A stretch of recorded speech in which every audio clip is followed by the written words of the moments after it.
In this video, we are looking at doing a quick overhaul on your clipless type pedals. Now I'm choosing to use two of the most common options out there, one from Shimano or one from crankbrothers. In this particular case, it's a Shimano XTR trail pedal and the crankbrothers equivalent, which is the Mallet E, so that's a Mallet Enduro pedal.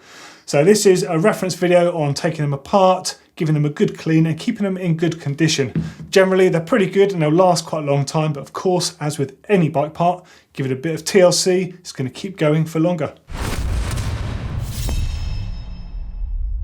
So in this particular video, we're using Shimano and crankbrothers pedals. So you're going to need some sort of crankbrothers pedal that needs a service, or some kind of Shimano pedal that needs a service.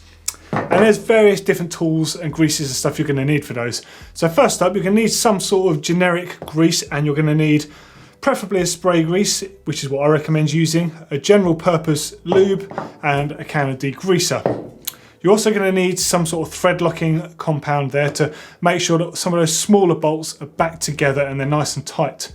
Then for this purpose, we're going to need a 8mm and a 6mm Allen key, and also a Torx T10 and a T25. You're going to need a torque wrench to make sure that everything goes back together at the correct torque. And you're going to need 8, 10 and 14mm sockets for those. Of course, it might be different on your particular pedals, but what we're working on, that's what you need. You're also going to need a mallet with a soft end, so either a wooden or a plastic end on there. You're going to need a flat bladed screwdriver. You're also going to need some sort of fine knife blade to help pick the bushes away from those crankbrothers pedals. You can use a fine tip flat screwdriver for this, but a knife is better because it really just gets under there nice and neatly. And if you need to do a full rebuild on your crankbrothers pedals, you'll need a refresh kit. These contain all fresh seals. They've got an end cap with thread lock already installed on there. And they've got all the little gubbins that you need, including the enduro bearing and the igus bearings that fit inside the pedals. Now, something that's going to make the job a bit easier for you at home is having a vise, and you'll at least need some soft closed jaws on there. If not, some sort of vise insert so you can hold those pedal axles without damaging them. Now, if you haven't got access to one of those, you can use a work stand. You can use the vice jaws in a work stand, or you can use a work stand on its own. It's just to act as a third hand to hold the axle while you're working on that. Now, one of these Y-shaped socket spanners is really useful, especially with that 8mm on the end there for getting into the pedal itself. And finally, you just want to make sure you've got a 7 and an 8mm open-ended spanner. It definitely helps for the 8mm to be thinner than the 7, just so you can get into the locking mechanism on that inside of the Shimano pedal. So first up, let's take a look at the Shimano pedals. Now there's various different types of Shimano SPD pedal out there. Some of them, like this older DX unit, they've got quite big plastic cages on the outside there, but fundamentally they're still the same on the inside. Now there's a few different collar systems on them for removing. So these are both more modernised pedals, and they've got the aluminium or steel collars here to remove. But some of the earlier ones have plastic collars, in which case you need that dedicated Shimano plastic removal tool that comes with the pedals. That's the fella just on the screen there. In this case, we're going to use the Shimano XTR trail pedal. It's the same basis as the SLX pedal, as the Deal pedal and the XT. It's exactly the same shape, same format, same layout. Very popular pedal, it lasts really well, it's a very durable pedal. However, like this one, it's still got a bit of play in that axle which we need to remove. And I just want to make sure that all the surface plate there is nice and tight and everything is running smooth. So the first thing to do is actually get that axle out of the pedal and then start giving a bit of a clean up, and then we'll take a look at the axle itself. Now, Shimano quite helpfully actually print on the pedal itself there, the laser etched on, it says tighten in that direction, so you know you need to remove it in the other direction.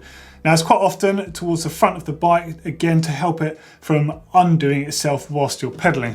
So they're not normally done up too tight, so you just get an adjustable on this, and that is enough just to loosen that thread and start unwinding the pedal. So there you go, the axle has been removed from the body. Now, one of the significant differences between the Shimano system and the crankbrothers system is on the crankbrothers pedals, the bearings are installed into the body itself, whereas on the Shimano system, the bearings are actually part of this axle unit. It's a traditional cup and cone style affair, and in this particular case, there is a bit of play in this and it looks quite grubby. But thanks to the cup and cone system, it does mean you don't need to actually dismantle all of this unless it's a bit knackered. So this is actually in okay condition. It's a bit loose and a bit dirty, like I just said. So we're going to give this a good clean. Now, something to take into account is you could just put fresh grease into the body once the body is clean and put this back in, and it will purge that old grease back out through the system. However, due to the colour of that, I am going to give this a bit of a clean with some degreaser.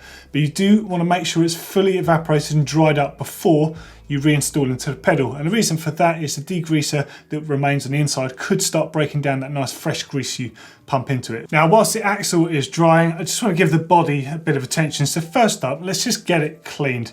So obviously the inside's going to have some pretty gunky sort of grease and stuff in there, so it's a good idea to flush that all out. I like to spray a bit of degreaser in there, then use a bit of shop towel, and carefully with a screwdriver or something else fine, whistle the rag around on the inside there just to help get all the gunk and stuff out that's in there. And that is pretty good.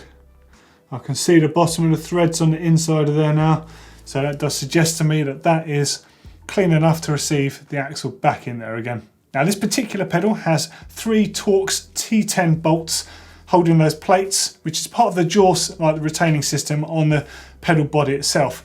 Now really, unless any part of the pedal is already loose or if it's bent or damaged, there's no reason to actually remove these. They're actually under tension as well. So if I just demonstrate to you here, you'll see that the top plate here has the 3 bolts. That is the front section of the pedal. This last one here, there's a little ramp at the back and it actually supports this jaw. So bear in mind, if you do undo these 3 bolts, this is under tension. So just factor that into account there. So I'm just going to show you by lifting the jaw away from it, and you'll see that the jaw rests against it. And obviously, if you remove that plate, the jaw is going to continue to pivot around and become a bit trickier to put it back. So at this stage, literally just going to give this a good scrub. Pedals do have a pretty hard life, especially clipless pedals, because the mechanisms are on the outside. They're subject to grime, they're subject to being struck on rocks and the ground quite a lot. So just make sure as you're doing this, you're keeping an eye out for any obvious sort of damage you might see. Now, although you can get spare parts for Shimano pedals, it's often cheaper to replace pedals if they are damaged in that sort of way. So just have a look at that sort of thing on the way around as you're giving them a bit of a clean. Now that the surface of the pedal body is nice and clean, I just want to work my way around with the Torx T10 and make sure those surface bolts are sufficiently tight. They don't come loose too often, but due to the nature of pedals being bashed the whole time and subject to vibration, just want to make sure that there's not a way that any of these can be loose. Now, the axle system on the Shimano pedals is really quite good because of the old cup and cone system. It does mean that they do continue to go on for quite some time, even if they have been ridden loose. So what you need is an 8 and a 7mm spanner on the top here. This particular case, there's a slight bit of play on that top collar. I just want to make sure that that has been nipped up. Now note, if you over tighten it at this point, when you put it back into the pedal and then tighten it into the pedal, they're going to feel extremely tight and you'll feel almost an indexing feeling on those bearings, which is no good because that can damage the bearing surfaces, in which case you're going to need to replace individual components in there. So make sure that you just nip it up so there's no abnormal play in there, then you're pretty much ready to install it back into the pedal again. Now I'm happy with that. There's no sort of abnormal play in the top there. However, it does feel quite dry now. Obviously I flushed out all of the old grimy grease in there. So it is time to put some fresh grease back into that.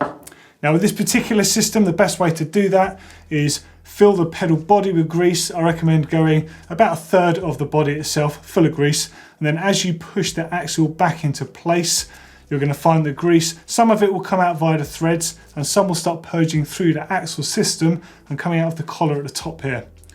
Now just take into account that once you finish this process, it still might seep a bit of grease out there afterwards. So just to clean that before you go and ride your bike again, because you don't want any sort of dirt and grime to stick to that grease. And then I'm just going to tighten this back up. Now, as you can see, there's quite a lot of grease that's worked its way back through the system there. Just going to wipe this excess off and then secure that nut to 10 Newton meters, which is the recommended setting for this particular pedal. Now it's fully cleaned again now. I've tightened it to 10 Newton meters, so that's a locking collar that just holds the axle into the pedal. Cleaned up any residue that comes through, and now it feels really smooth, certainly a lot smoother than it did before, and there's no play, which is good. That's what I love about that simple cup and cone system. You can keep them going for some time if you're willing to do some minor servicing like this. Final thing to do is just to spray some lubricant onto the actual spring mechanism of the pedals. I quite like to use the spray grease because it's quite light and it will stay in place a bit better and a bit longer than a lubricant will, and it does the same job. And there we go. That is one pedal ready to go back on the bike. Now you might notice that I've done one at a time rather than doing both pedals at once. The reason for that is when you take the axles out of the pedals, it's very hard to distinguish which one belongs to which pedal body. And I can't recommend enough doing it the same method. One pedal done, put it to the side, start with your next pedal. Obviously don't need to show you that because it's exactly the same as what I've just done. But now we'll move on to the crankbrothers pedal. Now the crankbrothers pedals are built in a completely different way to the Shimano system. So the axle itself has no bearings attached to it. So in the pedal body itself, there is a bearing at this end which is pushed into the body, and at this end you have IGUS bearings which are kind of like bushes, and they're on the inside here and on the outside, and they're to support that axle. Now the pedals do run really well. From time to time you're going to need to sort of give them a bit of TLC. Now depending on how hard you ride and those conditions, you might wear those bearings out, in which case it's time to replace them. But other times you can just pull the pedal apart, give it a re-grease, a bit of TLC, and put it back together again. So first step is to remove the 6mm cap on the end, which houses the nut that screws onto the end of the pedal. Now, because there's a few more parts to the crankbrothers pedals than the Shimano, I recommend laying them down on a bit of shop towel in the order that you remove them. It obviously means that you're not going to mess it up when you put the pedal back together again. So that is the end cap removed. As you can see there, with the cap removed, you can see the threads that it screws into, and you can see a bit of a greasy 8mm nut under there. So to remove that, you're going to need to hold that axle still, otherwise it rotates. So it means getting your 8mm Allen key, get it into there, hold that body, get your 8mm socket, and there we go. Case of just undoing it. And as you can see, there is the 8mm nylock nut there. So you just want to put those to one side. Again, I'm going to display this in the order that I remove the parts from the pedals. So at this stage, all you need to do now is remove the axle from the body. Now I'm just going to put the body down to one side for the time being. Now at this stage, you might just want to clean the axle, give the body a bit of a clean, a lube, put some fresh grease in there and put it back together. That would be a nice sort of interim service. But we're going to go a step further here and just clean that axle up.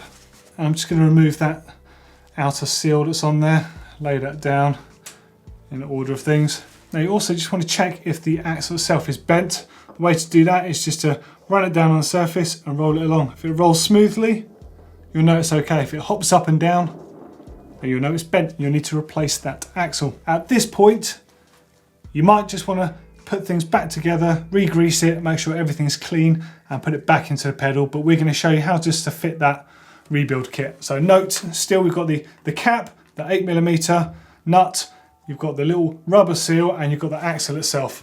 The next thing you need to look at is the actual pedal body. Now holding the body together itself are two Torx T25 bolts. They run all the way through, holding the two halves, the upper and the lower together. So you just want to get that Torx in there. If you've been riding in bad conditions, you may note that these are full of mud and you'll need to give them a bit of a tap with the mallet just to get the mud out of the heads of the bolts. But in this case, it's worked okay. So now with the body in this state, of course, you're still free to give it a bit of a clean. If nothing's in bad condition, grease it, put it back together again. But we're just going to take out these IGUS bearings and the Enduro bearing that's in the end here, put the fresh ones in and put it back together again. So first up, you want to get your sharp bladed knife. Obviously be careful of this, and you just want to prise away the IGUS bearing here from the pedal body. You'll see why you want to use a knife for this. It's a very fine thing to just sort of pick off. There we go. So it's as simple as that. So that just comes off. We're actually not going to need that one again. We're going to replace that with a fresh one. Note that there was a shallow one and there was the deep one, which I've just taken out. Underneath this one, there is a tiny little O-ring.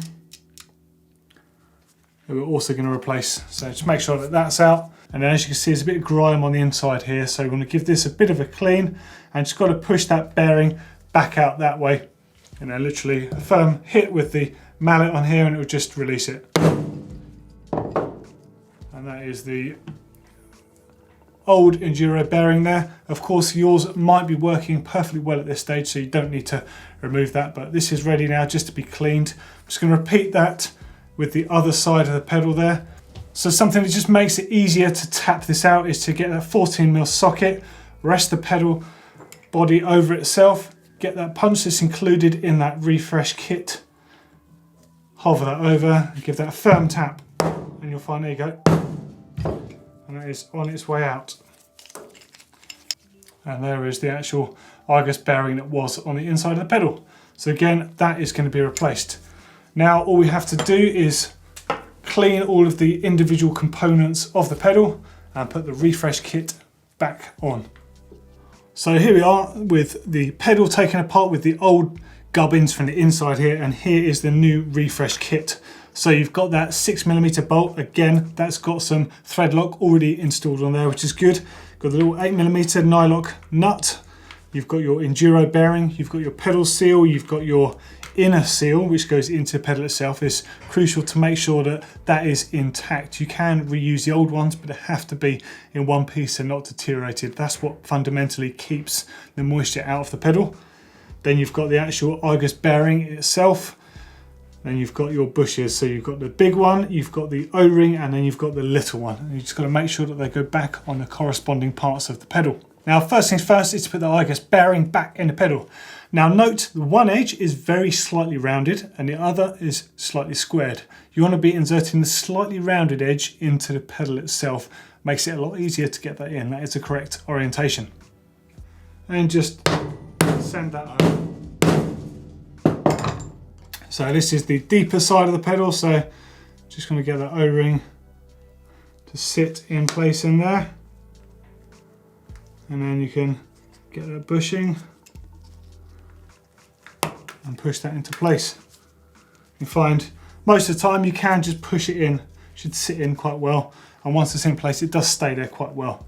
I just want to repeat this process on the other side. Now again, might not have mentioned it a minute ago, but there's a little tiny one of these O-rings behind both of those little bushes that just sit into place here. Get the second one on, push it into place, and they're ready to accept the axle back in place again there. So this is the stage where I just want to put some of that spray grease into the spring mechanism itself, just to the point where it rubs and creates that creaking down the line when it's dry. I just want to do that before putting the bolts back into the pedal. Now of course you definitely want to have a bit of thread lock on those pedal bolts. Now these tighten to 6 Newton meters. Just going to run these home before using the torque wrench on those, just to make sure that they're in place properly. Now with the body back together, I've just popped the bearing at the end here. I just want to make sure that that's sent home using that punch, just to gently tap it, just to make sure it's exactly where it should be. And then we're good to get that axle back into place. Now something to observe with the crank pedals is because they use that Argus bearing on the inside, that's actually self-lubricating, which means you don't need to use a grease. However, I would always recommend using a grease, A, because it makes the installation better, and B, because it helps create an additional barrier against crap getting in there and deteriorating that bearing and the insides of the pedals. Just before you put them back together, you just want to make sure you get that rubber seal on the end of the pedal axle there. Then of course the actual water seal that seals the pedal itself, you want to just push that along there too, and then put a bit of grease on the axle itself, and then we're good to insert this into the pedal body. Now what you want to make sure is that that seal just sends home correctly and pushes up against the body and allows it to rotate on the inside there. The last thing to do is to secure that 8mm nut, and then a nice little tip that I like to do is put some grease over the top of that before you put that end cap back in place. It just creates an extra barrier to really help keep that bearing in good condition there. It's only an end cap. It doesn't hold the pedal together, so you don't need to go crazy on this. Just make sure it's not going to come loose. So there you go, you have a pedal that's had a nice overhaul. This particular one, we've put the rebuild kit on it, so everything is nice and smooth and ready for action. So there we go, that is the rapid fire guide to just getting your clipless pedals greased and back into good working order to cope with the demanding conditions for the year ahead. Now hopefully that's been a nice simple video for you. We can of course do far more detailed videos than that, and if there's anything in particular you want to see, let us know in the comments below. However big, however small, we'll definitely consider making it for you guys. Now if you want to see a couple more useful videos, click down here if you want to check out Jared Graves' new Specialized Stump Jumper race bike. That thing is unreal, and there's a serious good amount of tech on that. That's one done by Neil at Sea Otter. And click down here for 5 disc brake, in particular hydraulic disc brake setup tips. Again, hopefully that's a really cool little video for you guys, always useful, and a few extra little things in there that I like to do to my own brakes. As always, click on that round globe to subscribe. We have new content for you every single week here on GMBN Tech. Tell everyone about us. And of course, if you like this video or found it helpful, give us a thumbs up.